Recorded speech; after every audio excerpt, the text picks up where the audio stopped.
Os anos 50 avançam e as lembranças da guerra vão ficando para trás. No Brasil, também é tempo de otimismo e desenvolvimento. Tempo de bossa nova e do futebol campeão do mundo. Mas a Guerra Fria está no ar, nas florestas do Vietnã e nas montanhas de Cuba. Mesmo assim, surgem novas esperanças, como a vacina contra a polio, que vai salvar milhões de pessoas da morte e do sofrimento.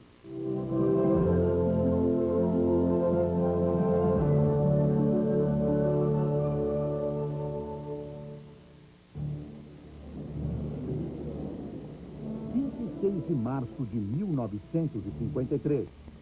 O Dr. Jonas Salk anuncia a descoberta de uma vacina eficiente contra a paralisia infantil. Até então, a poliomielite era uma doença aterrorizante. Ninguém estava a salvo, principalmente as crianças. A doença aleijava ou matava milhares de pessoas todos os anos.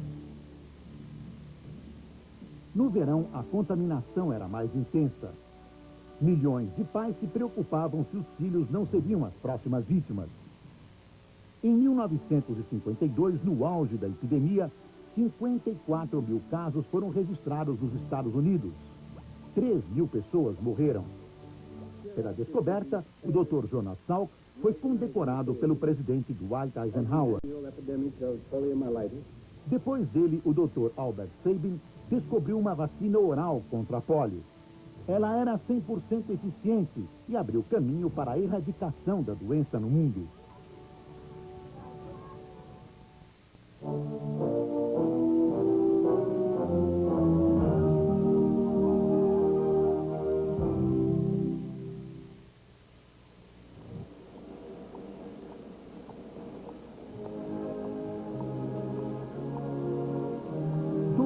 Junho de 1953.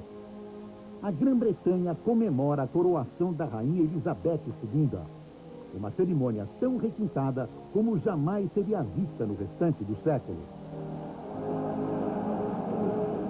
Elizabeth assumiu o trono aos 25 anos em 1952, quando seu pai, o rei Jorge VI, morreu vítima de câncer. A festa da coroação, entretanto, aconteceu 16 meses depois. Quando princesa, Elizabeth tinha impressionado os ingleses ao servir o exército na guerra. Foi tenente num batalhão feminino, trabalhando como mecânica e motorista de caminhão. A população de Londres foi em peso para a rua assistir à passagem da riquíssima carruagem real. Na abadia de Westminster, a coroação obedeceu à mais rigorosa tradição.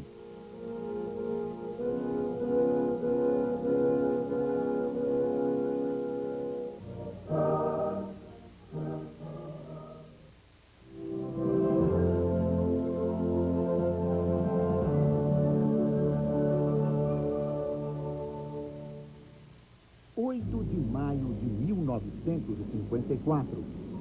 A fortaleza de Dien Bien Phu, na Indochina, cai nas mãos do Viet Minh, o movimento comunista do Vietnã. O Vietnã começou a guerra de independência em 46, usando táticas de guerrilha. O movimento cresceu e a posição francesa foi se tornando insustentável. Os Estados Unidos passaram a ajudar a França com dinheiro e equipamentos. Foi nessa época que o presidente Eisenhower formulou a famosa teoria do dominó. Se a França fosse derrotada, todo o sudeste da Ásia cairia nas mãos dos comunistas com as pedras no tabuleiro. O clímax da guerra aconteceu em Dien Bien Phu. O exército francês atraiu o Viet Minh para um combate maciço, na crença de uma vitória. Mas, para sua surpresa, se viu em minoria e cercado. A rendição dos franceses levou à negociação em Genebra e no próprio Vietnã. O acordo de paz provocou a divisão do Vietnã pelo paralelo 17. O Sul ficaria também independente, mas em poder dos não comunistas. Os Estados Unidos assumiram o papel de protetor do Vietnã do Sul, o germe de uma nova e sangrenta guerra.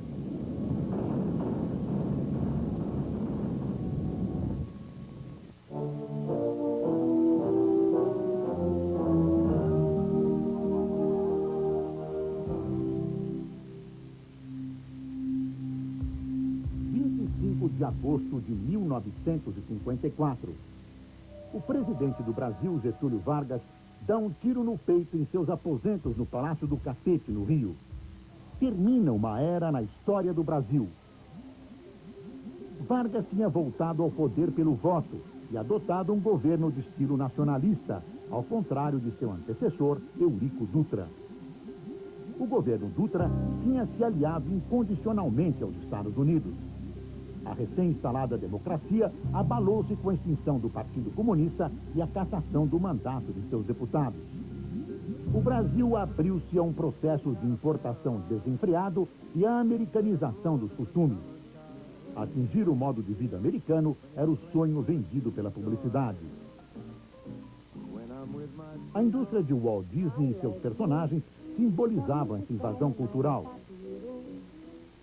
Na economia, as divisas acumuladas com a substituição das importações durante a guerra eram torradas. O sucesso do Brasil no exterior se resumia praticamente a uma artista, a cantora Carmen Miranda.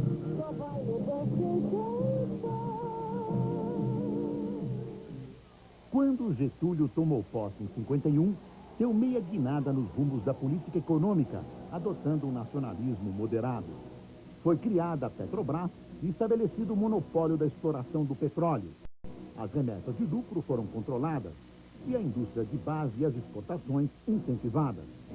Internamente, a oposição era intensa e crescente. Setores militares, federações de comércio e imprensa se aliavam ao principal partido adversário, ao UDN. O jornalista Carlos Lacerda denunciava a corrupção e pregava abertamente o golpe de Estado. O chefe da segurança pessoal de Getúlio, Gregório Fortunato, o Anjo Negro, comandou um atentado contra Lacerda na Rua Toneleiros. Quem morreu foi o major da aeronáutica, Rubens Vaz. A investigação chegou ao Palácio do Catete e Getúlio se matou. O enterro do chamado Pai dos Pobres paralisou o Rio. Na carta de testamento, a frase célebre: "Dei sua vida para entrar na história".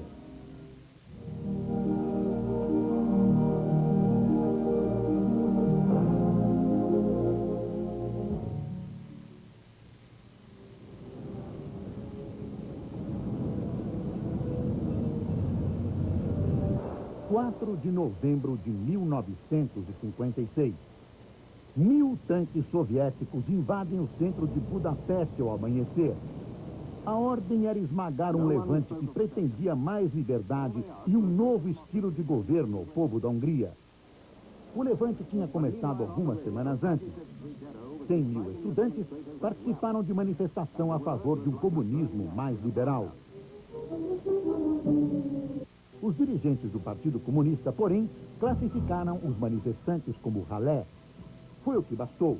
As emoções reprimidas e o ódio acumulado pela interferência soviética explodiram.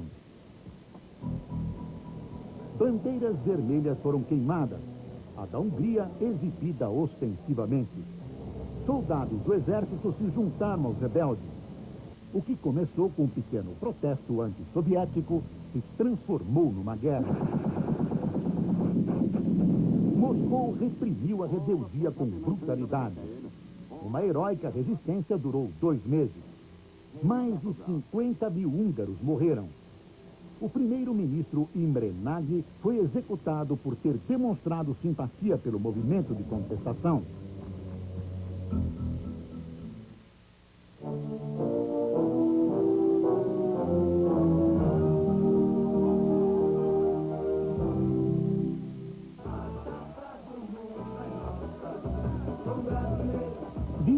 De junho de 1958.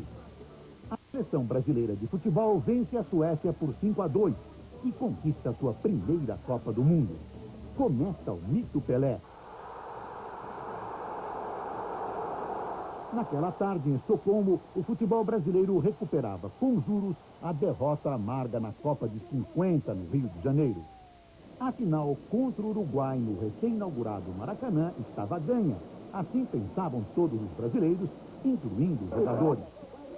Em lugar da vitória, o desastre e a tristeza geral no país. Deu Uruguai 2-1. Em 58, na Suécia, entre os campeões do mundo, estava um menino de 17 anos, apelidado de Pelé. Os anos revelariam o maior gênio do futebol de todos os tempos, que virou um rei coroado internacionalmente.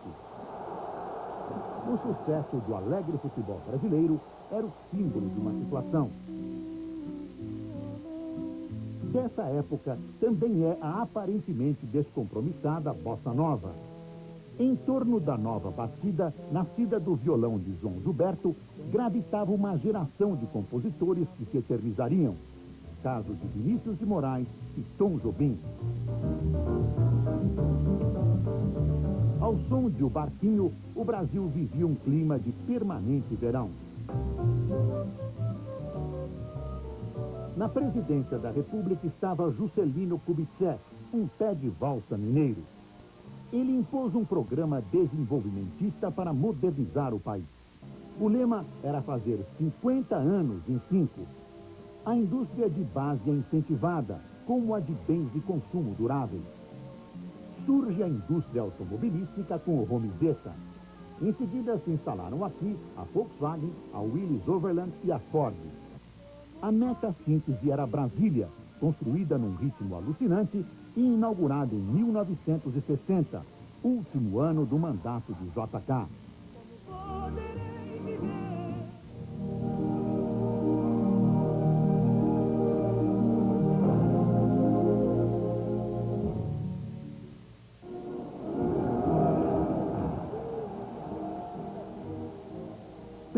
De janeiro de 1959. Fidel Castro e seu grupo de revolucionários barbudos entram em Havana. O presidente Fulgêncio Batista tinha fugido na virada do ano. A luta contra o corrupto e sanguinário governo de Batista tinha começado em 53. Fidel Castro liderou uma rebelião e acabou preso e exilado. Voltou a Cuba secretamente em 56, com 81 seguidores. A guerrilha baseada em Sierra Maestra foi se incorporando até tomar Havana. O povo cubano festejou e o mundo aplaudiu a queda do tirano. Mas Castro se autonomeou primeiro-ministro, cortou liberdade civil e prendeu 4.500 pessoas, a grande maioria de soldados do exército de Batista. Os julgamentos eram públicos e sumários, e os considerados inimigos da Revolução, executados. Pouco adiantavam os protestos do exterior, principalmente dos Estados Unidos. A multidão, chamada por Fidel para assistir à corte marcial, muitas vezes clamava pela morte dos suspeitos. Julgamentos abertos terminaram com o aumento da reprovação de fora, mas prosseguiram a portas fechadas.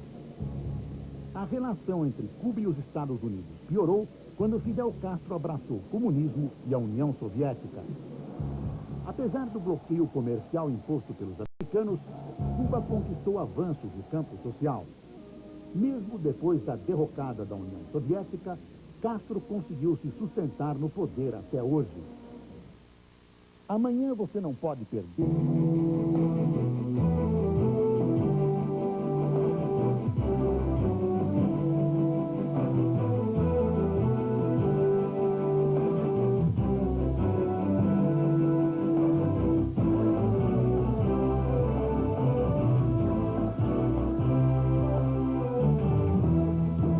Anos 60 e 70. As duas superpotências, Estados Unidos e União Soviética, envolvem-se em conflitos nos mais diversos pontos do planeta. No Oriente Médio, as tensões entre árabes e israelenses explodem em uma nova guerra. Os meios de comunicação de massa dão enorme repercussão às mudanças sociais e culturais. Os Beatles revolucionam a música popular e a cabeça da juventude. O homem se lança ao espaço e tem êxito sua aventura suprema, a conquista da Lua.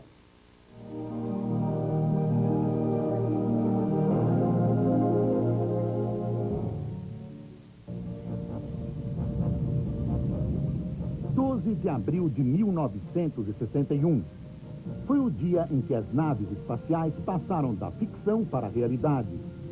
o russo Yuri Gagarin se tornou o primeiro homem a ir ao espaço e anunciou ao mundo que a Terra é azul. Na volta, Gagarin foi recebido como herói pelos russos. Para o líder soviético Nikita Khrushchev, o comunismo mostrava sua superioridade sobre o mundo capitalista.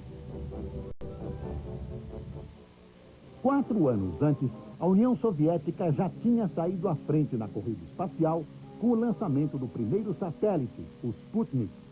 Os americanos seguiam atrás e, no ano seguinte, lançaram com êxito o Explorer 1. Mas o histórico voo de Gagarin colocou os soviéticos de novo na dianteira. 3 semanas mais tarde, os Estados Unidos conseguiram um triunfo. O primeiro voo espacial tripulado realizado pelo astronauta Alan Shepard.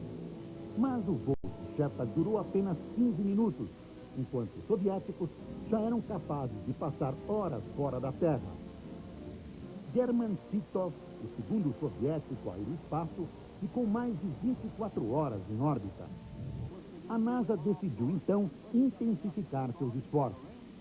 Alguns testes com naves não tripuladas fracassaram espetacularmente. Mas não demorou muito até que os americanos igualassem os soviéticos, colocando um homem em órbita, o astronauta John Glenn. Em breve, o espírito de aventura levaria o homem à Lua e à exploração do espaço. E tudo começou com Yuri Gagarin em abril de 61.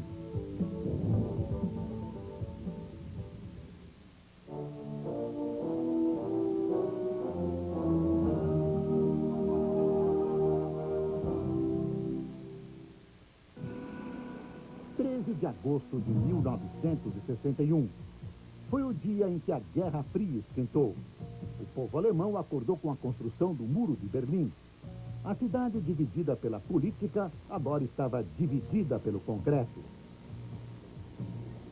No fim da Segunda Guerra Mundial, a Alemanha foi dividida em duas. Os soviéticos ocuparam o leste.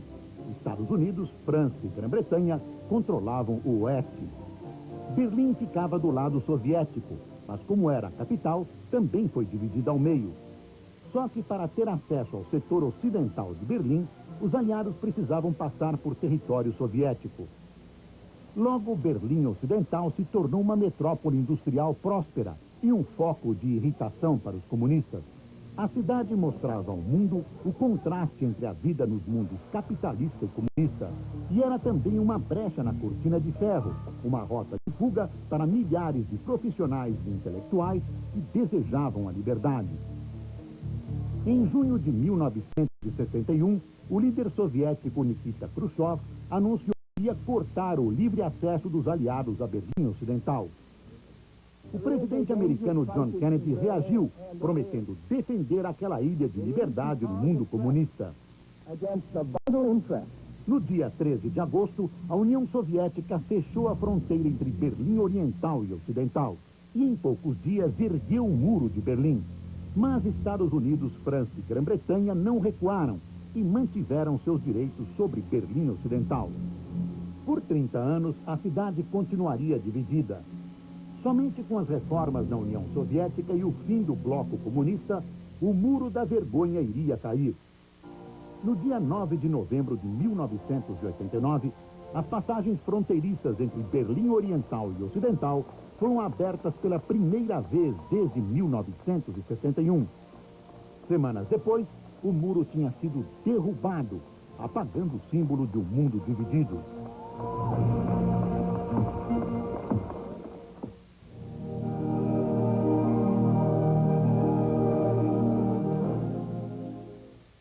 No dia 5 de agosto de 1962, o mundo inteiro chorou a morte de Marilyn Monroe, um dos maiores ícones do século XX. Ela morreu aos 36 anos de idade, no auge da fama. Seu verdadeiro nome era Norma Jean Baker. Foi uma criança não desejada, mas como atriz e símbolo sexual, iria atingir um lugar único no estrelato internacional. E até hoje ela reina como a maior deusa que Hollywood já foi capaz de criar. Mas a imagem de mulher sensual e meio tola que ela criou era apenas para o público e os fãs. Por trás do sorriso sedutor, havia uma mulher com graves problemas emocionais. Seus 2 casamentos, com o ídolo do beisebol Joe DiMaggio e com o dramaturgo Arthur Miller, terminaram em divórcio. Ela morreu de uma overdose de barbitúricos. Embora sua vida tenha terminado tragicamente, o mundo jamais esquecerá da eternamente encantadora Marilyn Monroe.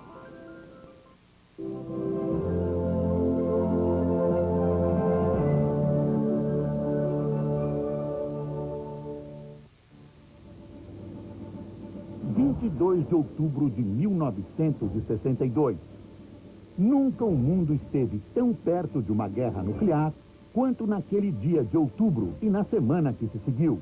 A crise dos mísseis começou quando os Estados Unidos descobriram bases de mísseis nucleares soviéticos em Cuba. Ministros, chefes militares e congressistas foram convocados para uma reunião com o presidente Kennedy. A base naval americana de Guantánamo entrou em alerta. Num discurso pela TV no dia 22 de outubro, Kennedy alertou que os mísseis em Cuba tornaram possível um ataque nuclear contra o Ocidente e anunciou um bloqueio naval em torno da ilha. Todos os navios em rota para Cuba seriam revistados. Os que tivessem mísseis a bordo seriam levados de volta, à força se necessário. Apesar do aviso, Khrushchev, o líder comunista, decidiu manter seus planos. Quando os navios soviéticos com os mísseis nucleares a bordo foram a todo vapor em direção ao bloqueio naval americano, o mundo prendeu a respiração. Temendo um recuo dos soviéticos, o líder cubano Fidel Castro mobilizou milhares de tropas. Mas quando a guerra nuclear parecia inevitável, Khrushchev recuou e mandou seus navios voltarem. A crise acabou tão rápido quanto tinha começado. As duas superpotências se encararam e a União Soviética piscou primeiro. O mundo respirava aliviado. –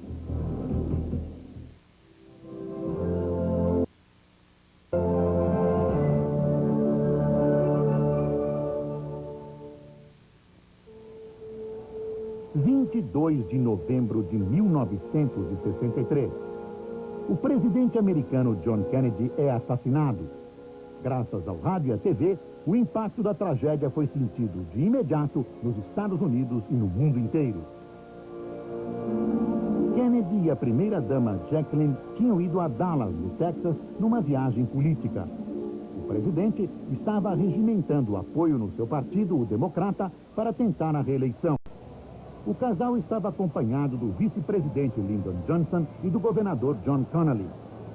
A comitiva oficial cruzava as ruas de Dallas e o presidente era aplaudido. Na Praça Dilley foram ouvidos os tiros. Kennedy tinha sido baleado. O atirador foi detido logo em seguida. Era Lee Harvey Oswald.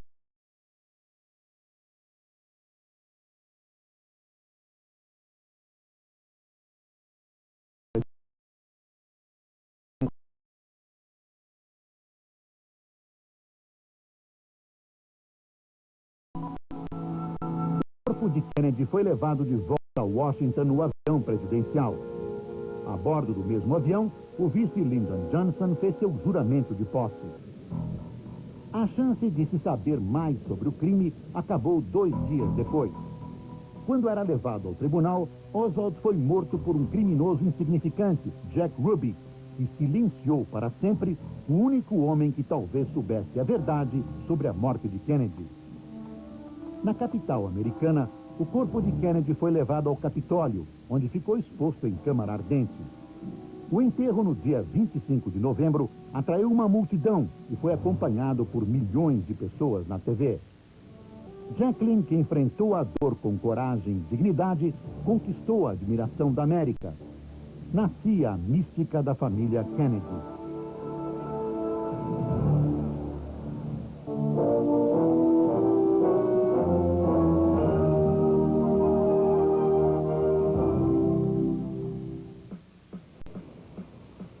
De fevereiro de 1964, aeroporto Kennedy, em Nova York.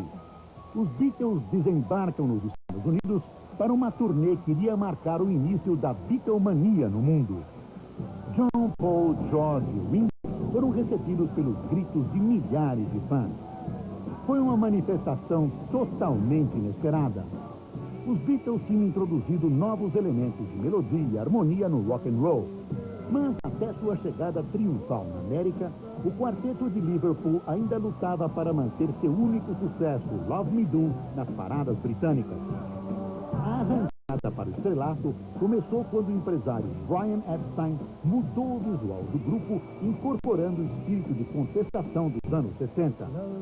Os penteados chocantes dos roqueiros eram motivo de piada, mas eles reagiam com ironia e bom humor. 2 dias depois do desembarque, quando apareceram na TV americana no show de Ed Sullivan, os Beatles se tornaram ícone nos Estados Unidos e no mundo todo. Logo, 5 das 10 músicas de maior sucesso nos Estados Unidos eram dos Beatles. O passo seguinte foi uma turnê mundial, que transformou os 4 em astros internacionais. Os Beatles também inspiraram uma nova cultura da juventude, influenciando uma geração inteira. Combateram os valores tradicionais e apoiaram o movimento contra a guerra do Vietnã. Finalmente, promoveram uma revolução na música popular que se estende até os dias de hoje.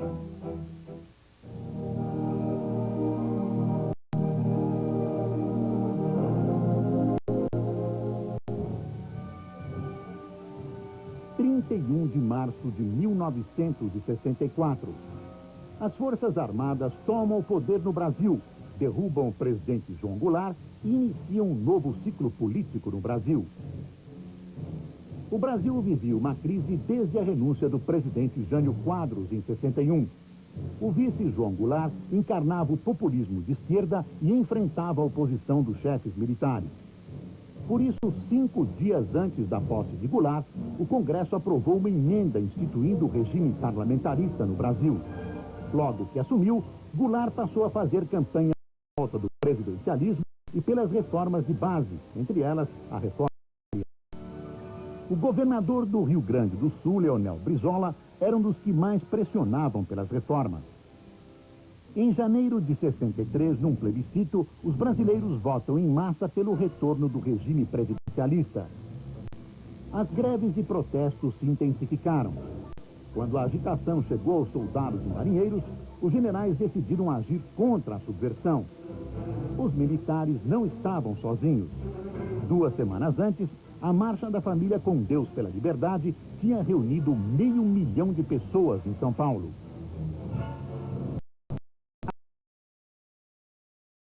Fugiu para o Uruguai. Ao Castelo Branco assumiu a presidência. Centenas de líderes políticos, camponeses e sindicais foram presos e tiveram seus direitos políticos cassados. A sede da UNE, a União Nacional dos Estudantes, foi incendiada no Rio. Os partidos foram extintos e substituídos por apenas 2. Um partido do governo, a Arena, e outro da oposição, o MDB. Em março de 1967, o Marechal Costa e Silva substituiu Castelo Branco na presidência. E no ano seguinte, os estudantes assumiram a vanguarda dos protestos contra o governo militar. Era um tempo de censura, cassações e prisões. Grupos de extrema esquerda partiram para a guerrilha armada. Os artistas aderiram à resistência democrática. A contestação atingiu os festivais de música da TV Record, que marcaram o surgimento de uma nova geração de artistas. Em dezembro de 68, os militares baixaram o ato institucional número 5. O Congresso foi fechado e os poderes foram concentrados no Executivo. A repressão aumentou ainda mais. Eram os anos de chumbo. Veja no próximo bloco. A guerra do Vietnã atinge sua fase mais aguda e divide a sociedade americana. Os tanques soviéticos esmagam a Primavera de Praga. Israel derrota os árabes e mostra que é uma potência a ser respeitada. 2 astronautas andam na superfície da Lua e o mundo acompanha a aventura pela TV. 60 é marcado pela maior aventura de todos os tempos. 2 astronautas pisam pela primeira vez na superfície da Lua. Aqui na Terra, os homens vivem momentos de violência. Os tanques soviéticos entram em Praga e põem fim ao sonho do socialismo com liberdade. Na América, o alvo da intolerância é um outro sonho, o da igualdade racial. Martin Luther King é assassinado. E a guerra explode no Oriente Médio.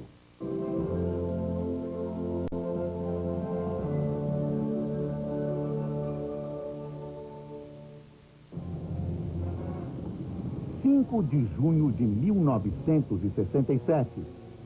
Tanques e canhões rompem a paz precária no Oriente Médio. As hostilidades entre Israel e seus vizinhos árabes vinham sendo monitoradas por observadores da ONU havia 10 anos. Quando a ONU retirou seus homens sob pressão do líder egípcio Gamal Abdel Nasser, a tensão explodiu em guerra aberta.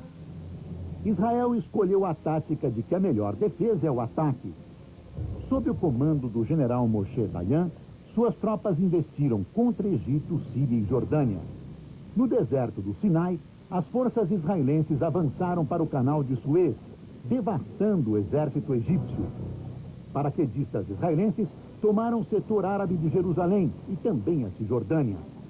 Na fronteira com a Síria, Israel ocupou as colinas de Golã.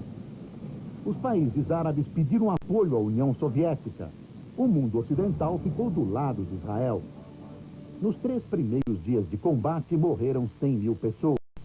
Com um ataque de surpresa aos aeroportos, os israelenses destruíram a força aérea do Egito logo no início da campanha. O domínio do ar ajudou Israel nas operações em terra. 4 dias depois do início dos combates, o Egito admitiu a derrota. Israel atingiu seus objetivos em apenas 6 dias. Quando o último general árabe se rendeu, os israelenses dominavam um território muito maior do que as fronteiras originais do país. Ocupavam toda a península do Sinai, a faixa de Gaza, o setor árabe de Jerusalém, a Cisjordânia e as colinas de Golã. A Guerra dos 6 Dias mostrou que Israel era uma força a ser considerada no Oriente Médio. Mais tarde, em 73, árabes e israelenses se envolveram em um novo conflito, a Guerra do Yom Kippur. Só no final dos anos 70 começaria o longo e complicado processo de paz no Oriente Médio.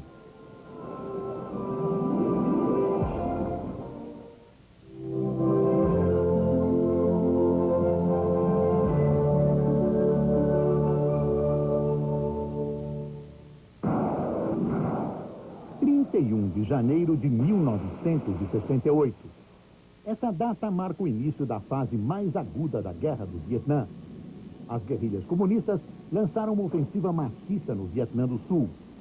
A campanha começou no feriado do Tet, o Ano Novo vietnamita, com mais de 100 ataques a tropas americanas e do Vietnã do Sul. Em 24 horas, os comunistas atacaram todas as grandes cidades do país, inclusive a capital Saigon.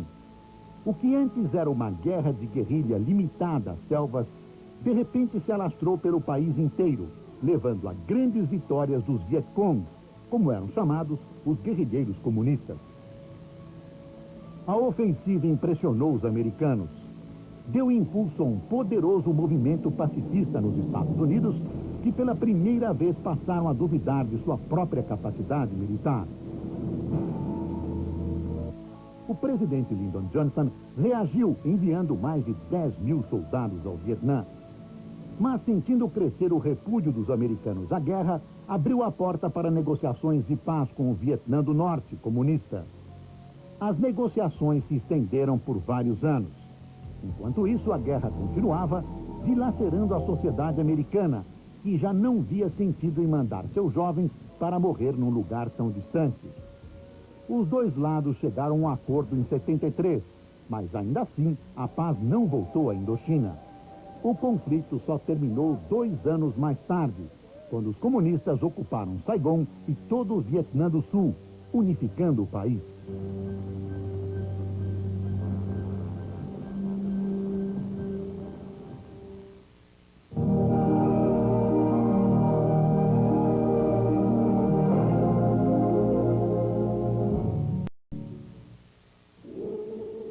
4 de abril de 1968. Pela manhã, tiros num hotel em Memphis. Um dos líderes mais importantes dos Estados Unidos estava morto. O assassinato de Martin Luther King atingiu o movimento dos direitos civis no momento em que ele fazia grandes progressos.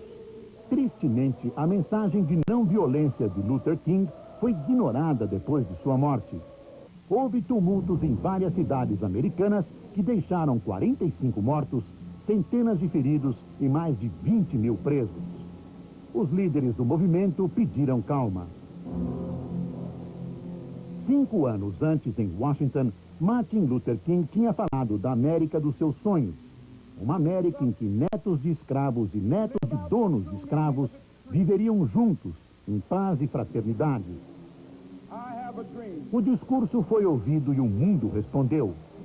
Em 64, ele viajou à Suécia para receber o Prêmio Nobel da Paz. Tinha apenas 35 anos de idade e era o mais jovem ganhador do Prêmio Nobel em toda a história.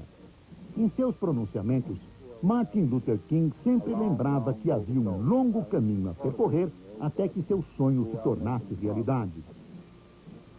E ele estava certo. A discriminação racial ainda era norma no sul dos Estados Unidos. Grupos de defesa dos direitos civis enviaram universitários do norte, negros e brancos, para cidades do sul, a fim de trabalharem pela justiça e igualdade. Em 64, no governo Johnson, o Congresso americano aprovou a Lei dos Direitos Civis. A lei proibiu a discriminação racial no emprego, nas instalações públicas, sindicatos e muitas outras situações. O racismo se tornou um crime federal. Em abril de 1968, uma das vozes mais poderosas da América se calou. Mas o sonho de justiça e igualdade de Martin Luther King não morreu com a bala do assassino.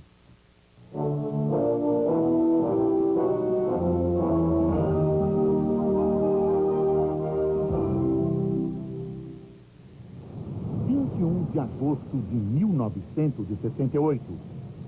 Tanques soviéticos ocupam o centro de Praga para acabar com as reformas que prometiam liberdade e um novo estilo de governo ao povo da Tchecoslováquia. A crise entre a União Soviética e seu estado satélite já vinha se agravando há meses. Alexander Dubček, o novo líder do Partido Comunista Tcheco, queria distanciar seu país da dura linha política stalinista da União Soviética e de outros países do Pacto de Varsóvia. Ele relaxou a censura à imprensa e iniciou uma série de reformas democráticas. Moscou e o Bloco Comunista eram contra as mudanças e fizeram tudo o que podiam para pôr os tchecos na linha.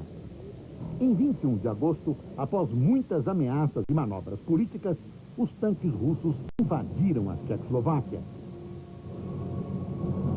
Dubček viu que era inútil enfrentar o poder superior dos soviéticos e não resistiu.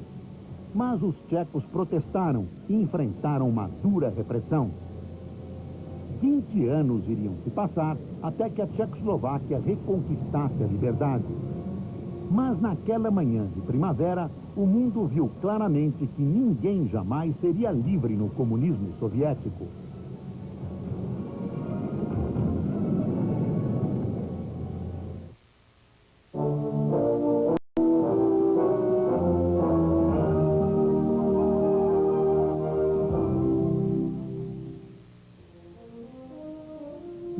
De julho de 1969, uma das datas mais importantes da história mundial.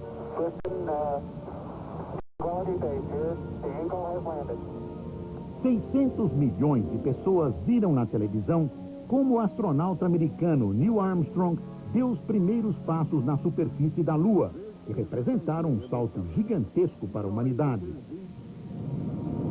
No Natal de 1968, os americanos já tinham dado um enorme passo rumo à conquista da Lua, quando a Apollo 10 orbitou o satélite. Tripulada por 3 exploradores corajosos, Stafford, Young e Cernan, sua missão era preparar o caminho para o desembarque na Lua. A Apollo 10, apelidada pelos astronautas de Charlie Brown, o personagem dos quadrinhos, voou baixo sobre a superfície lunar.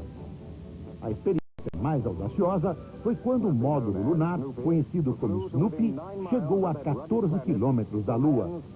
Depois de 7 dias e mais de 800 mil quilômetros de viagem, os 3 astronautas voltaram em segurança para a Terra. No ano seguinte, 1 milhão de espectadores se reuniram em Cabo Kennedy para ver o lançamento da Apollo 11 e o início da maior aventura do homem. A tripulação era formada por Armstrong, Michael Collins e Edward Aldrin.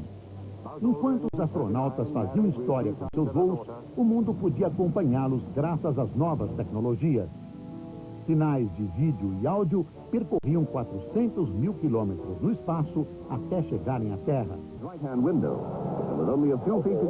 Finalmente, o grande momento tinha chegado. Pela janela do módulo lunar, os astronautas podiam ver a superfície árida e as crateras se aproximando durante o pouso. Pouco depois, o homem dava seus primeiros passos na Lua, pronto para iniciar sua caminhada pelas estrelas.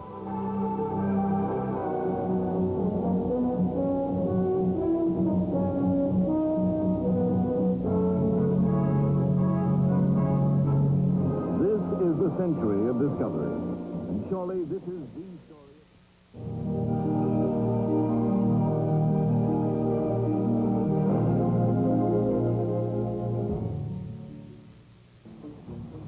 5 de setembro de 1972. O mundo fica chocado quando 11 atletas israelenses são assassinados por terroristas árabes nos Jogos Olímpicos de Munique, na Alemanha. Um grupo ultra-radical, o Setembro Negro, se infiltrou na Vila Olímpica, onde 10 mil atletas estavam alojados. Às 5 da manhã, os terroristas entraram no dormitório dos israelenses. Um treinador conseguiu dar o alarme e 18 membros da equipe conseguiram escapar. Mas outros 2 atletas foram mortos e 9 tomados como reféns. Às 9 da manhã, a Vila Olímpica estava cercada por centenas de policiais e 26 atiradores de elite. Ao meio-dia, os terroristas anunciaram suas exigências: a libertação de 100 palestinos das prisões israelenses e salvo-conduto para que os guerrilheiros deixassem a Alemanha em segurança. Mas Israel não aceitaria as exigências dos terroristas. Eles e seus reféns foram levados de helicóptero até uma base aérea alemã, onde um avião os aguardava. Os atiradores alemães abriram fogo. Os terroristas revidaram. Os 9 reféns israelenses morreram, junto com 4 dos 7 terroristas e um policial alemão. 4 das vítimas morreram queimadas quando um terrorista lançou uma granada e incendiou o helicóptero. Os jogos foram suspensos por um tempo, mas continuaram após uma cerimônia em homenagem aos mortos. A polícia alemã recebeu duras críticas pela falta de segurança na Vila Olímpica. O atentado em Munique foi o dia mais trágico na história das Olimpíadas. Um evento que tinha o único propósito de celebrar a fraternidade se tornou palco de um sangrento ato terrorista. E mostrou que a humanidade ainda estava longe da união e da verdadeira paz.